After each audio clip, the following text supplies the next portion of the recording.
Vidéo rapide aujourd'hui pour vous parler d'un roman que j'ai lu il y a pas longtemps, qui m'a fait beaucoup réfléchir sur l'idée d'intrigue dans un récit.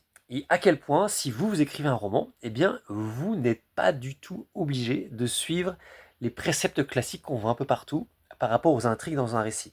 À savoir, utiliser absolument le voyage du héros, utiliser l'idée qu'il y a forcément un gros problème à résoudre, qu'il doit absolument y avoir un conflit dans une histoire. Eh bien, tout ça, c'est vrai pendant beaucoup de cas, mais en lisant ce roman, je me suis rendu compte qu'on pouvait écrire un excellent roman sans forcément mettre ça au centre de l'histoire.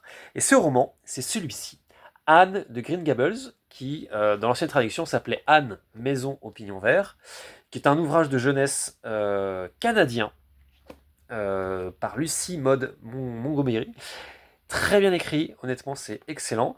C'est tout simple, c'est une petite orpheline qui va être recueillie par une famille de fermiers dans l'île du Prince-Édouard dans les années 1800-1900 et qui petit à petit va voilà, s'intégrer dans le village et en fait va faire vivre plein de petites bêtises, plein de petites aventures. Mais la façon dont c'est écrit fait qu'en fait chaque chapitre est un délice, quoi. C'est hyper agréable à lire.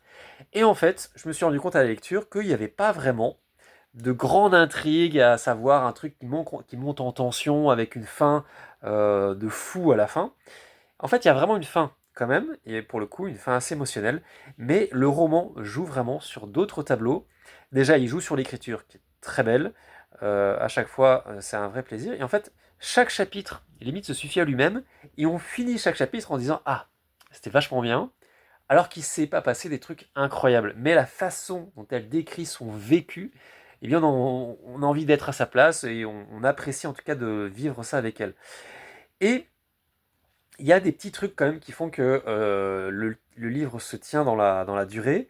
Il y a notamment l'opposition, on va dire, de caractère entre deux personnages, mais qui n'est pas du tout une opposition d'objectif, mais qui est vraiment, à chaque fois qu'il va se passer quelque chose, on va avoir la réaction de l'héroïne et la réaction de sa mère d'adoption, d'une certaine manière, qui ont vraiment des caractères ultra différents. Et ça, je me suis rendu compte au bout d'un certain temps que c'était une des forces, notamment du premier tome, puisque on va aimer finalement ces échanges entre ces deux personnages où chaque élément de sa vie va être, d'une certaine manière, vu d'une manière différente, avec ce prisme différent. Ensuite, il y a peut-être un, un élément de tension qui est vraiment une tension très douce, avec un désaccord avec un personnage et une espèce de réconciliation à la fin, mais c'est vraiment très léger.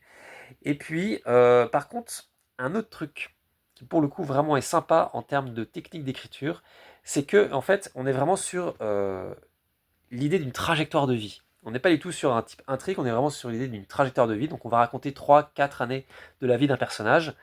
Et ce qui lie tout ça ensemble, c'est qu'en fait, la première et la deuxième année sont très bien détaillées, puisqu'on est vraiment dans la découverte de son nouvel environnement et de comment elle arrive à s'adapter. Et en fait, les années suivantes, finalement, il y a une espèce d'accélération du temps jusqu'à un certain événement qui, en quelque sorte, clôture cette période de sa vie. Et c'est hyper intéressant la façon dont c'est écrit parce que c'est pas du tout la façon dont on a l'habitude de nous enseigner l'écriture.